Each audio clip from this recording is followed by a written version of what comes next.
Welcome back, everybody. Another hobby review by Hans. Today I am covering out of China. We have Rye Field Models. And if I hit 500 subscribers, I've mentioned this before, I'm doing a giveaway. This is the kit we will be giving away, the brand new to the block Rye Field Models M4A3 VVSS upgrade version with interior. And honestly, there's more kit in there than even all those letters can let you know about. Oh, why do I do these things to myself? Anyway, Rye Field Models. Why did I have a mini meltdown here? So, I've mentioned before in a lot of my reviews, I like kits with detail, I like interiors. I don't like these. And I'll go into the details why here after a little bit of information about Rye Field Models. They've been around since 2015, and they have a pretty extensive stinking library, all the way from World War II, where we have our Panzer III L? J? Can't remember. Anyway, Panzer III, all the way to very well-optioned kits for modern stuff, such as Leopards, T-80s, Challenger 2s, M1 Abrams. They really do cover the full gamut of things. And they have typically multiple boxings of the kits that they have. Now, for instance, in their Sherman lineup, they have a pretty extensive setup of Shermans here. You can get Shermans in a standard version. This particular kit, you can get this in a standard version. You can get this in an upgrade version. You can get an upgrade version with interior. Now, each level of complexity adds more and more tears to my soul, because I've mentioned before in other kits that interiors, I like them, but some kits are going to go a little too overboard in the details. These are the poster child for way too many details. So, for instance, I'll show you this. We have our Rye Field Models Sherman with interior. Mini art. M3 Stewart with interior. I've reviewed this kit as well. I told you this kit is on the borderline of being too complex, but it's not. Sherman is not that much bigger than a Stewart. You're looking at almost double the size of the box. You want another kit here? This is a Sherman without an interior. The Asuka M4A3E2 Jumbo Sherman. Lot more kit there. We have the Academy M7 Priest, which is open top vehicle, has a lot of interior to it. You see what I'm talking about here? There's a lot more box to this box. So let's go into where we're looking at here. What's good, what's bad, in my opinion, on Rye Field Models. So when I started this channel, and if you watch some of the videos, you'll know that the intent here is to review not individual kits, but the manufacturers, and give you a feel for what the manufacturer as a whole can provide to you. So I should probably start doing more completed kits, such as this one here, this Rye Field's Panzer III, to give you guys more detail on what these kits are about. So when this kit came out a few years ago, I was really excited about it, because I wanted to do a Panzer III for a while. It gave me a full interior, because I love full interiors, and it just looked like a great kit. And it was down to my choice between this one or Academy has a Panzer III, which came out about the same time. I've heard good things about it. And I kind of actually wanted the short barrel 50 millimeter. But this kit has the interior, has the long barrel. So this is the one I ended up picking. And I'm not going to lie, this is not my best work. And that'll come up in a later review of a completely different product that is not related to Rye Fields. But anyway, so this kit has full interior. I was really excited about it. They also have a Sturmgeschütz, which is based on the same basic chassis, of course, and a lot of the similar parts. And I quickly fell out of love with this kit, and I'll explain why here. On my review of Mini Art, I explained where some kits, some manufacturers are going too far into detail at the expense of the modeler. Guess who is number one on that? I think I said that in the introduction, but that's okay. Here's a case in point. You have your standard German AFV jack, right? Most companies, they have this jack. It's German. It's on everything that they had during the war, basically. It'll be like 3 or 4 parts. You have the base, maybe like the leg, you know, a separate piece, the handle, whatever. I think this is like 9 pieces instead of the normal like 3 or 4. It doesn't look any better. It looks perfectly fine. There's nothing wrong with it. It's very well detailed, but it's triple the number of pieces that it needs to be. You have this little stowage box here, which is not openable. It has photo etched handles on it. unnecessarily so.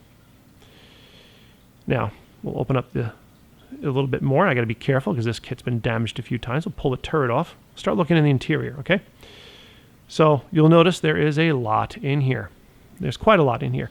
You have, for instance, all the ammo stowage bags for your machine guns.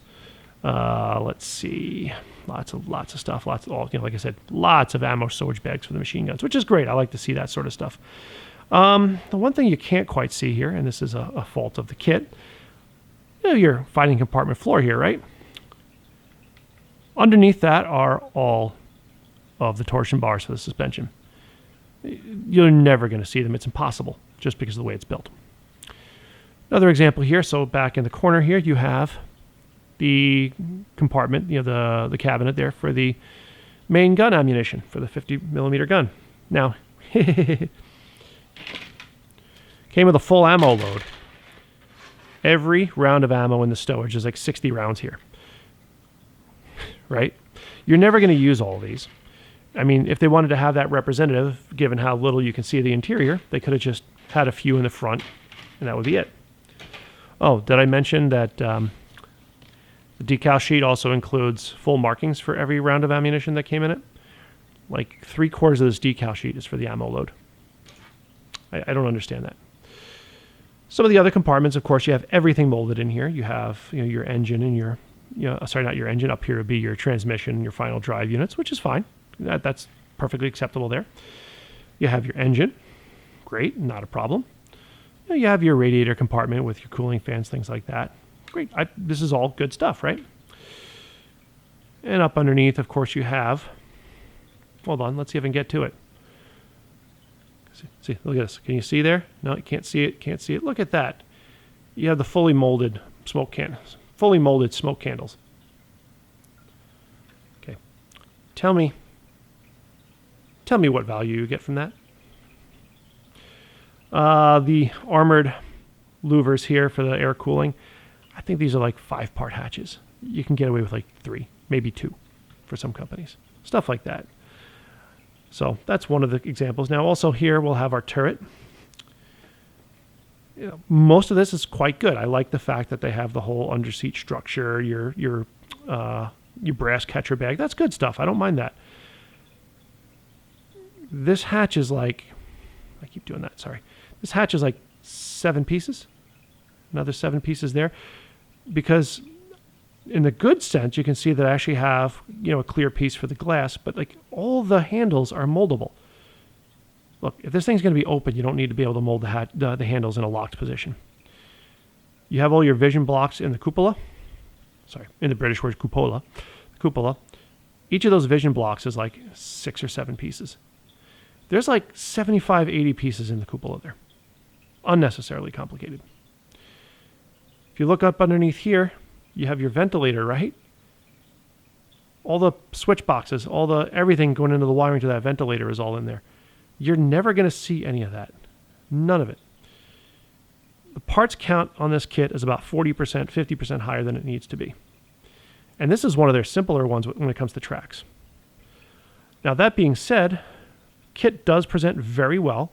I love the fact that you have as many options as you have. As far as I can tell, there's really no accuracy issues I can see. The only accuracy problem that you really got to have a keen eye to spot it, but I painted the breech green on the main gun before I realized that was something that British museums have to do. So it wouldn't be accurate for infield.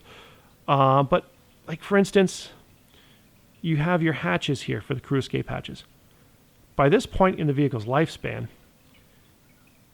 those hatches are inaccessible. You cannot get to them. Like the hatches here, you can't get to it. So there's no sense in that being a 5-piece hatch with like interior structure to be assembled to it. That's the kind of thing I'm talking about. Like it's one of those where they're just far too complex for the necessity of it all. Now let's move on to the Sherman to give you guys a breakdown of how this kit looks in the plastic, because there's some cool stuff and some interesting stuff to show you there. Now, this might be a little awkward for me to do. I had to extend my tripod almost to the full height to be able to catch this whole box because the box is so stinking big. So we have our packaging here. Now I love Rye Field's packaging. Now excuse the damage on this. I got this on sale because it was a scratch and dent box, so that's not their fault. Lovely artwork on the front. Now up here, you're going to have, of course, your scale, your part number, your Rye Field's logo. Now they have up in this corner here a lot of what comes into the kit. Now this is the upgrade version. So what that means is comes with the aluminum barrel, highly detailed, extra decals, comes with a neat little poster, as they say, workable track links, workable torsion bars, and 3D printed muzzle brake. There's more than that in there, realistically. That's just what they're telling you. There's a lot in this kit. I think the MSRP on this is $150 for a freaking Sherman. So on one end here, you're gonna have a breakdown of all the stuff. Now this, I believe this is all CAD renderings of everything here, which shows the breakdown of the kit. It shows literally everything, once again, is molded in the interior here. Now being, what this is a late M4A3, so of course you're gonna have the wet stowage system, 47 degree main hull, blah, blah, blah, blah, blah, blah. Your short end, you're of course gonna have your box art. On your other side here, you're gonna have pictures of all the parts. They love to tell you how many parts they have. Okay, just gander at that because about half those sprues are duplicated. And of course, the other end here, you have the artwork again, nothing on the bottom. Standard top opening box. And oh boy, now we're in for it. So there's a lot in this here. So as I counted this, 25 sprues of plastic, separate turret, separate hull, one clear sprue, a sprue of polycaps, 3 photo etched frets, 1 aluminum barrel, piece of string, a piece of wire, 3 metal rods, 2 styrene rods, a dozen springs. That doesn't even include the 3D accessory kit, which gives you your 50 cal, muzzle brakes, some jerry cans, light guards, the light, tow cable ends, blah, blah, blah, blah, blah. Like I said, there's a lot in here. It's just sprues, sprues, sprues, sprues, sprues. I mean, we're still digging here. This literally has more parts in it than most perfect grade Gundams. Yeah. I'm just trying to get to the instruction sets. Not the instruction set, the instruction sets. It has multiple sets of instructions because this is the upgrade version. Got your instructions. Like I said, it comes with the poster, which is pretty cool. It is the artwork on the cover and also a nice little shot of what's on the interior. Now, let's go into the instructions here. And I notice I said instructions, plural. There's 2 instruction sheets. First one here, 47 pages, not steps, pages. Like I said, this kit is complex, more so than I care for. Typical, not glossy, just, heavyweight, like heavyweight copy paper. Now it is color, but it's like kind of washed out a bit, but for instructions, it's perfectly fine. Not gonna go tremendously into detail, but I'll give you some. Of course, all your sprue layout there. Now, hopefully this time when I record this, I'll try to actually keep everything in frame. Now your line drawings, pretty typical stuff, black and white line drawings, kind of CAD drawn. It shows you all the layout of how things go together. The various colors just kind of show, I'm not quite sure, like they don't really specify what pink or blue or anything means, I don't think. No. So they're just there as like references, but you kind of got to figure it yourselves. I'm assuming red means like glue, whereas the blue means that's like the other side of a part sort of thing. So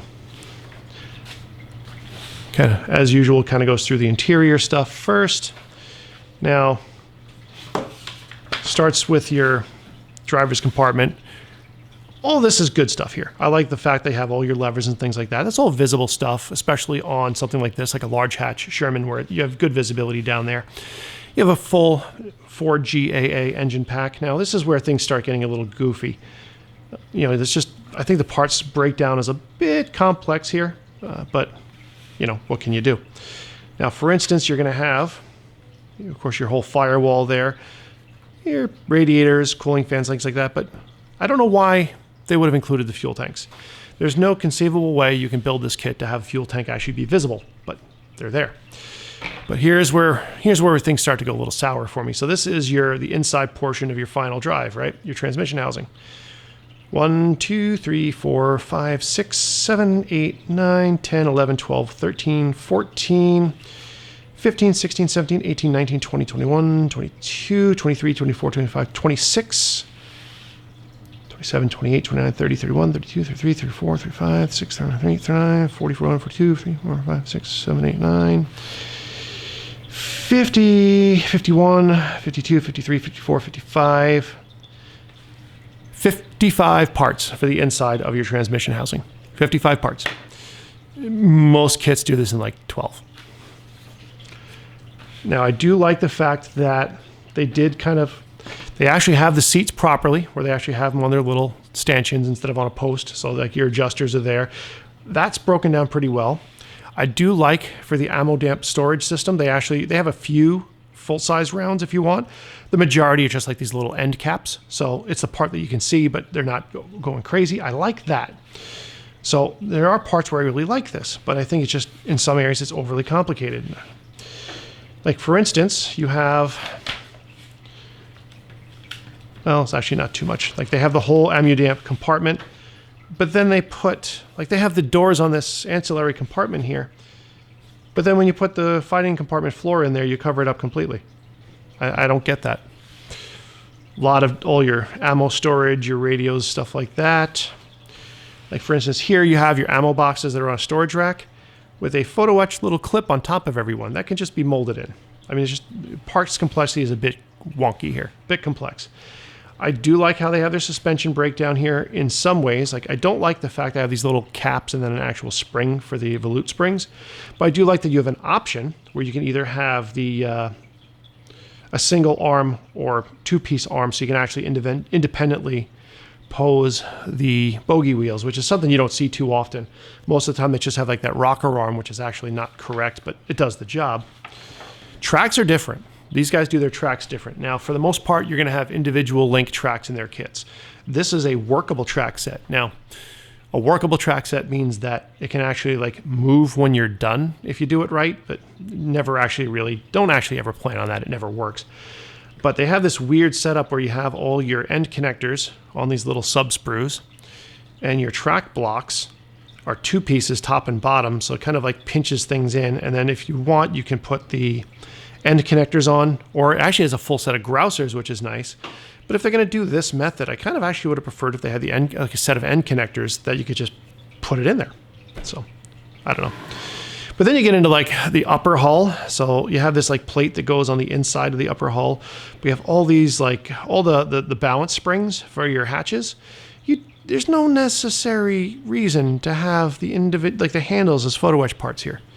It's just not necessary. And I gotta admit, like the periscopes are like, I don't like their periscopes. But like you have the ventilator unit here, which is like up on the inside of the hull. You're never going to see this. You're not going to see it. You can just have a lump of plastic there. You don't need something that's 1, 2, 3, 4, 5, 6, 7 pieces of plastic and photo etch. It's just crazy. I don't mind it so much on the driver's hatches, because this is all stuff you can rotate and move. So I like that they have that stuff separate. But sometimes they just have things that are just separate pieces. They don't necessarily need to be. You have your 3D printed 30 cal, which is nice. It's unnecessary, but it's nice. I don't know why your splash guard around the bow gun is a separate piece. I mean, a lot of stuff is just unnecessarily complicated. And then after all that nonsense, they have molded in bracketry on their stowage, on their pioneering tools. I don't get this. Like I said, it's just a lot of weirdness. I mean, but then they have cool stuff. Like, I don't get this. Like, the pioneering tools with all the bracketry molded in is just bland. I mean, Formations Models has a wonderful resin set that I would use in place of this. So that's weird. But then they actually have the inside. So what most people don't know is on the inside of the engine hatches, they have like these armored louvers, which are almost never seen. If you're going to have the hatches open, these are awesome to have because no one else is going to have them. So it's a weird dichotomy. Is that the right word? I don't know. It's just a big fancy word. It makes me feel like I know what I'm talking about. It's just weird how they have some things overly complicated and then other things are just not. So it's just strange. So, your plastic sand shields, your turret. It is like a 4-piece turret. It's a weird breakdown, but I can see why they did it. I'm not upset at that whatsoever. I mean, a lot of parts on the inside of the turret, but most of them are visible, but not all of them. Really, a lot of that stuff is just not going to be visible. It's not necessary. Even if you're a guy that does interiors like me, there's just a lot of unnecessary parts here. But it's like, for instance, things that are cool though, you're going to have like the whole sub-assembly for the coaxial 30 cal, like ammo box and everything. A lot of things will just give you like the barrel and the breech and that's it. But here you have the full assembly. So I like that. Just weird. Very weird. This whole set of photo etch that goes on the inside of the turret ring though, no, it's not necessary. So I guess you're kind of, you're catching my drift here. Now I will say, when it comes to Rye Field models, do be very, very careful putting things together, because in the Panzer III I noticed multiple instructional errors. I haven't built this specific kit, so I don't know for sure if everything's going to be okay, but do be aware that there are the possibility of instructional errors here. And I'm not sure what option they're showing here on the 50 cal. What option are they showing here? I don't know. Some kind of differences are available on the 50 cal, but I can't tell what they are because it's all the same parts. So I don't know. I'll figure that out later. Oh, I see what it is. You can either build it for being mounted up by the commander's cupola in the various AA mounts, or in the stowage mount in the back. You have an option, not really an option, but here's your 3D printed muzzle brake. You either have the 3D printed single piece muzzle brake, or you can build it up from the styrene and the photo etch and stuff like that in like 6 pieces. Yeah, 6 pieces for the muzzle brake. What do we got here? Your tow cables. Oh yeah, for those they put the straps on. Interesting. You get to the end here, you're going to have a breakdown of all your interior colors, which is nice. The Panzer III kind of had this, but not really. I had to do a lot of research on my own. Here you have a full color research for the interior. Everything is called out for MIG colors, but I mean, it's matte white, satin black, olive drab. Yeah, it's easy stuff to kind of cross-reference what you have. On the back, you have your different options for your color schemes. Nice thing is, these are actually some two-tone schemes, OD and black, various, or two-tone OD. I think they might be, and some of them I'd have to look up the numbers. So about a half a dozen schemes available. And because this is the option part kit, you have an additional set for all your option parts, like your photo etch, sand shields, which nice to have 2 sets of sand shields so you can do them. Seriously, you're going to have actual springs for the loader's hatch. You do not need a loader's hatch to be 1, 2, 3, 4, 5, 6, like 7, 8 pieces. It's unnecessary. A 3D printed spotlight. I don't get the reasoning for that. Your 3D printed 50 cal, which looks pretty nice, not gonna lie. And then just how all the different add-on parts that are part of that kit come in. So a lot of cool stuff, but like I said, just way too much. But let's get into the plastic here now. So for obvious reasons, I'm not gonna dig into all these sprues here. There's just too stinking many of them. So I'm just gonna find some highlights here, show you some things that I like. Now I am gonna take these out of the baggies here for you guys. Hopefully the crinkling's not too loud this time. But some of the things I do like, now you're looking here, you have some very nice cast texture on these parts. Better than I would have expected on a lot of other things here. Very nice cast texture. Now for instance, your shell catching bag, I like the texturing on that. It is actually quite good. The molding quality from Rye Field is typically very, very good. I've never really been disappointed with it. There's some weirdness that I'm looking for here, but I haven't seen it yet. When I do see that, I'll let you know. But yeah, so you do see, like this particular sprue doesn't have it, but they'll typically have a fair amount of slide molding and you can tell that their technology is very good for their molding. Some interior parts here for your turret. Now, for instance, your radio set. This is a damn nice radio set. So they can definitely mold very good detail. There's no complaints there whatsoever. I have had some fit issues in the past. Other people say that they have not, so I'm not going to say whether or not these fit great or they don't fit great.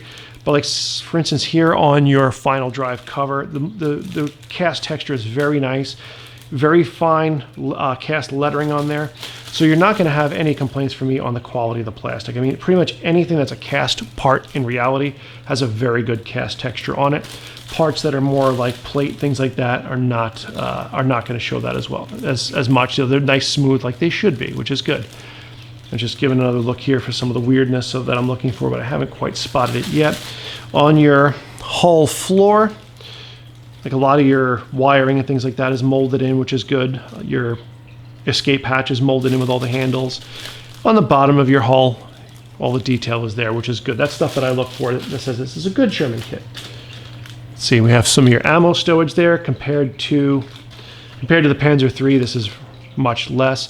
I love the fact you actually have an M3 grease gun in there. You just never see those in plastic. So there's a lot of good in this kit. Some slide molding here is evident. I believe that's going to be your headlights. Now you have both mounted headlights and spares, which is cool, but most people don't realize that they were internal. They had a set of spare headlights in case they got damaged. Your suspension.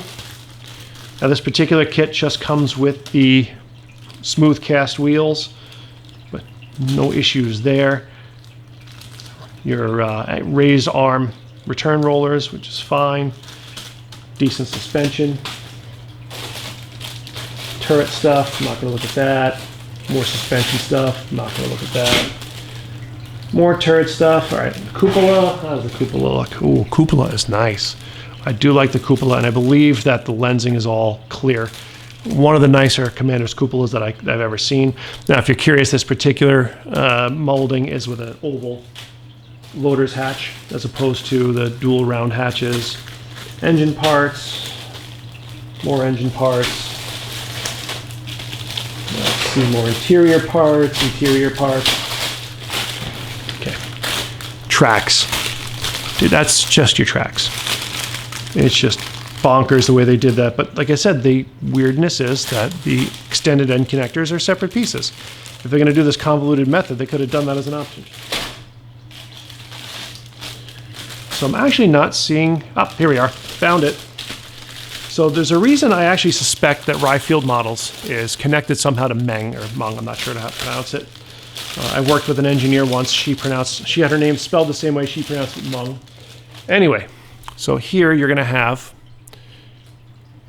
this weird little, like the way their ejector pin markings are, they have these kind of like weird half moon type things extending all over the place. These you have to cut off. They're just, it's weird. I don't see these on kits very much at all, but I've seen these on every Rye Field and Meng kit that I've looked at. You have these kind of weird ejector pin marks on there. So that kind of makes me think, and then of course also the color of the plastic and the, just, you could feel the way the styrene feels. I believe, and I'm sure someone will correct me if I'm wrong on this, but I believe that these may actually be molded in the same facility as Meng kits are. See, there's more of those ejector pin marks right there, ejector pin things. It's a weird thing to see on these kits, and I'm not sure why it's like that. I don't see it on anybody else but Rye Field and Meng. Now we're gonna have our little bag here with our upper hull and some other stuff in it. So you have your upper hull, individually bagged. Very nice cast texture on the cast portions of this. Just very, very nice texture all around, I have to admit. Weld seams are very good too. As far as molding quality, this really is a fantastically done Sherman. Your upper hull, upper turret, again, all the castings there. Looks very nice, the cast texture. You have your cast in lettering. And I can see why they had the breakdown that they did of the turret, because it follows the natural seam lines of the castings of the turret. On the inside, you have, all the wiring the wiring and stuff molded in, which is nice. I'll get to the accessories in a little bit here. So photo etch, I'm not going to open this up, but it's 3 frets of photo etch. A lot of it is your sand shields and things like that. Your decal set. Once again, you do have a lot of decals for, actually, yeah, let's show you the decals. I'll come back to that one.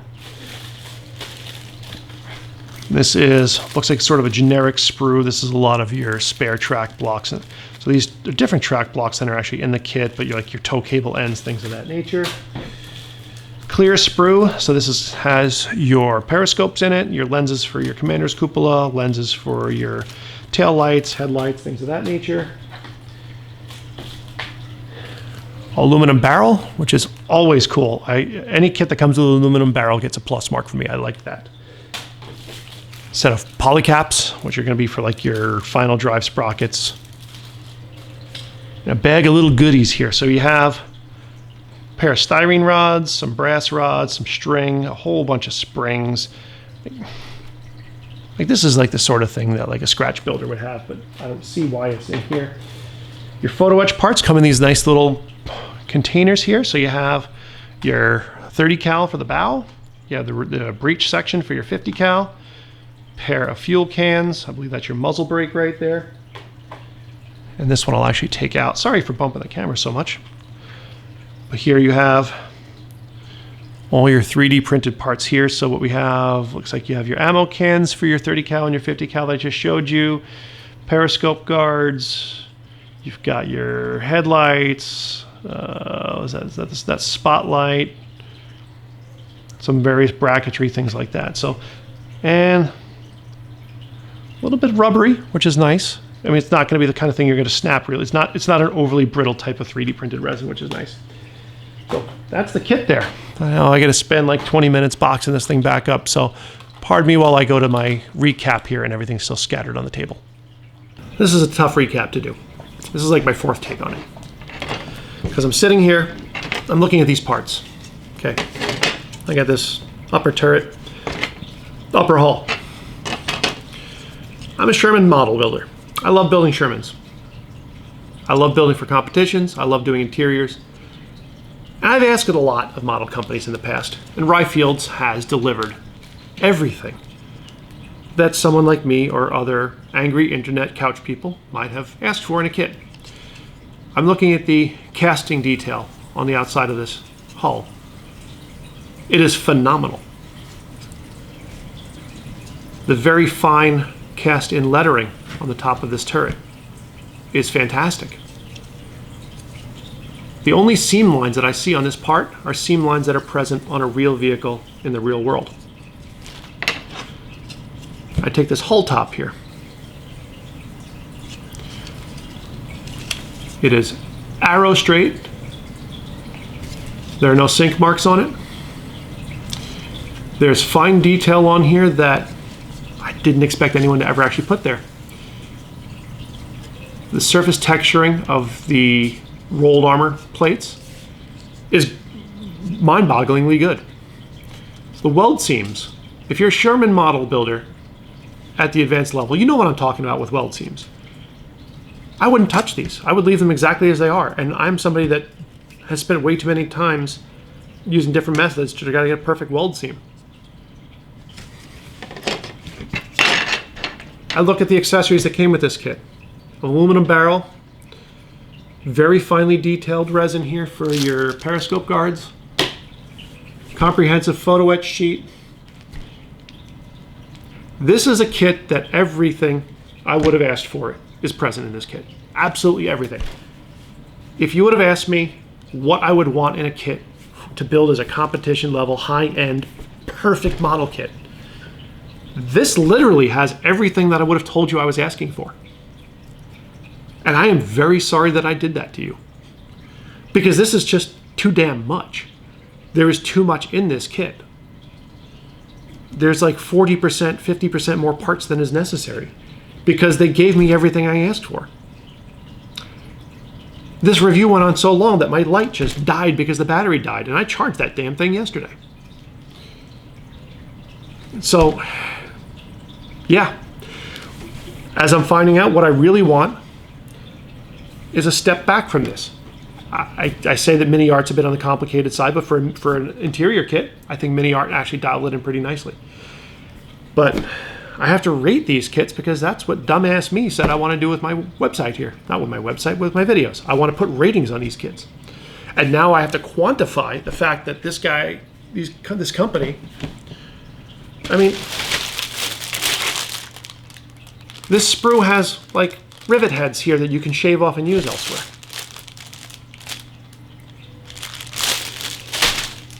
How can I critique someone that spent so much tremendous amounts of time and effort and research and money to do exactly what I asked them to do and delivered on it flawlessly? Seriously, how can I criticize that? I can't criticize that, but at the same time too, I have to actually rate these things and how a modeler would view them. Because you can tell that they put monstrous amounts of effort into these kits. I mean, their molding is unbelievably good. I can't ask anything more of a kit than this. And I'm going to tell you my ratings now. So I have to do this because that's what I do. But if you're a casual model builder, if you are a new model builder, I will tell you this. Avoid Rye Field Models kits at all costs. Do not buy this kit because you will torture yourself unbelievably, and this will be a miserable experience for you, and it will put you off from the hobby because you're going to think this is what a model kit is. This is not a model kit. This is, yeah, I can't even tell you what this is. It is something else. Now, if you're a normal advanced model builder, and I'm going to actually have to break this up into 2 levels here. This is something I've never done before. If you're a normal advanced model builder that likes putting a lot of detail into their stuff, you're going to go into some competitions and things like that, you got to be prepared for what you're getting in for here, buddy. Because of that, if you're a standard advanced model builder, which oxymoron that it may be, I'm going to give these things a C, okay? Simply because the end result will be unbelievably good, but you are going to have to work your ass for it because there is just so much in here. And this is where the breakdown is going to happen that I just came up with on the fly right before I said it. If you're a top echelon type of guy or girl, because I've seen everyone under the sun build models, if you are an upper echelon model builder that you are not looking to build for a competition, you are looking to possibly take a national level type of thing. If you are prepared for what these kits have, and this is, I would make a venture of a guess of 1,300 to 1,500 parts in this kit, 40% of which are just for the tracks. If you think you're prepared to take this kit on, I'm going to give this an A. I just can't give it any higher than that because, I mean, honestly, I do not have any desire to build this kit. And I am someone that is on the, I'm not at that level, but I'm on the cusp of that level. But man, this thing is a beast. It is a beast. You got to be ready for this thing. If you're going to build this thing, know what you're getting into. You need a clean bench, a lot of workspace, and a lot of time, and you better not be getting distracted because this thing will tear you up. And unfortunately, this is the kind of kit I thought I wanted. So whose fault is that, huh? Not Rye Field's. It's my fault. Definitely my fault. And people like me. So on that, I'm going to close this review depressingly saying that I got exactly what I wanted for, and I really wish I didn't. So if you like this video, go ahead, subscribe. Don't forget, I'm going to give away this kit. This isn't the only kit I'm going to give away, though. I'm going to give away other kits, so don't worry. This is just one of the options you're going to have. So like, subscribe, throw some comments in there. Definitely tear me a new one if you think I deserve it on this review. So that's where we're going to go. Next review, I'm actually going to cover a paint lineup, and I am going to rip that one a new one, and I am not going to hold back, and I'm not going to feel bad about that one. That's for the future video time. For now, happy modeling, and I'll catch you next time.